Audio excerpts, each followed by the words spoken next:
আপা আরেকটা জিনিস জানতে চাচ্ছিলাম যেটা বলতে বলতে আসলে আর শোনা হয়নি। সেটা হচ্ছে প্রেগন্যান্সি ডায়াবেটিস এর ব্যাপারটা যদি একটু হ্যাঁ, বলতেন।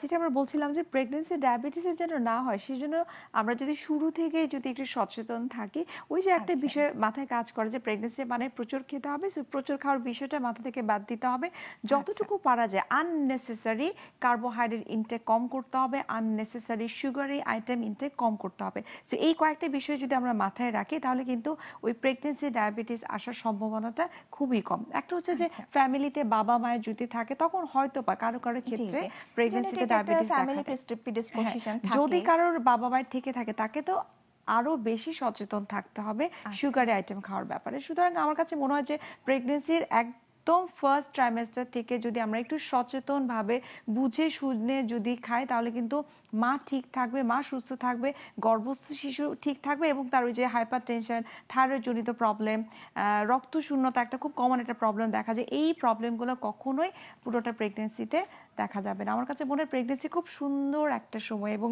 এই সময়টাকে না এনজয় করা উচিত এবং সেক্ষেত্রে শুধুমাত্র গর্ভবতী মা না, তাকে হেল্প করার জন্য যেটা এর আগেও আমি বলেছি যে তার হাজবেন্ড, তার বাবা মা, তার ভাই বোন, ফ্রেন্ড সার্কেল, কলিগ সবাই যদি তাকে একটু প্যাম্পারিং করতে পারে তার টোটাল প্রেগন্যান্সিটাই কিন্তু খুব চমৎকার যায় এবং মা যদি হ্যাপি থাকে সেটার কিন্তু এফেক্ট পড়ে কিন্তু বাচ্চার উপর। বাচ্চার উপরে। শুধুমাত্র খাবার দাবার দিয়ে না, মা মানসিকভাবে যদি সুস্থ থাকে বাচ্চাটাও কিন্তু সুস্থ থাকে।